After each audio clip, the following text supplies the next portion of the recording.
पिछले 2-3 साल में सबसे ज्यादा राजनीतिक रोटी यहाँ सेकने की कोशिश की गई है जातीय जनगणना के नाम पर। नेताओं ने जिन्होंने जातीय जनगणना कराने की घोषणा की, 500 करोड़ रुपया बिहार सरकार का खर्च करके जातीय जनगणना कराया, उनके नियत कभी भी किसी जाति की मदद करने की नहीं थी। वो इस जातीय उन्माद को फैलाकर फिर से समाज में राजनीतिक रोटी सेकना चाहते थे। ऐसा इसलिए हम कह रहे हैं कि अब आपके सामने आंकड़े रख रहा हूं कि जातीय जनगणना में क्या निकल कर आया, और 2 बरस करीब 18 महीने हो गए जातीय जनगणना के।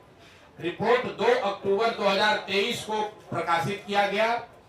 7 नवंबर 2023 को विधानसभा के पटल पर यह रिपोर्ट रखी गई और 22 नवंबर 2023 को नीतीश कुमार ने तब तेजस्वी यादव के साथ जो सरकार चला रहे थे मिलकर जातीय जनगणना के आधार पर 5 बड़ी घोषणाएं की। अब उनकी हकीकत आप देख लीजिए। जातीय जनगणना में सरकार ने ये माना कि 34% से ज्यादा लोग बिहार के गरीबी रेखा से नीचे आज भी रह रहे हैं।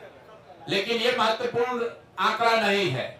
महत्वपूर्ण आंकड़ा ये है कि 30-35 साल से सामाजिक न्याय की राजनीति करने का दावा करने वाले लोग, इनके शासन के बाद भी जब जातीय जनगणना का रिपोर्ट आया उसमें बताया गया कि 5% से कम दलित और अति पिछड़ा समाज के 5% से कम लोग ही 12वीं क्लास पास करते हैं बिहार में। जिन लोगों ने रिपोर्ट बनवाया उन्होंने पढ़ा भी नहीं। सिर्फ 5% से भी कम दलित और अति पिछड़ा समाज के लोग 12वीं क्लास पढ़ते हैं।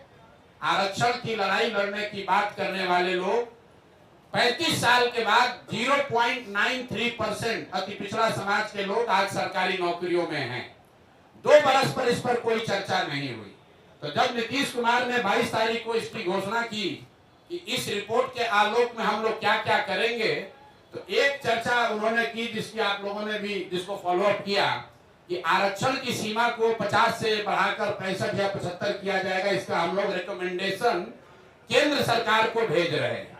तो मैं अब पहला मांग ये कर रहा हूं नीतीश कुमार से कि भैया केंद्र में भी तुम्हारी सरकार है और राज्य में भी तुम्हारी सरकार है और सामाजिक न्याय के आप पुरोधा भी हैं।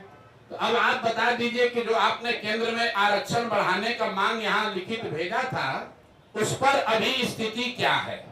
सरकार ये बताए समाज को कि आपने आरक्षण बढ़ाने की जो मांग करी थी उस पर आज स्थिति क्या है, या आप उसको भूल गए, बेवकूफ बना रहे थे सबको। और तेजस्वी यादव भी बताएं कि विपक्ष के नेता होने के नाते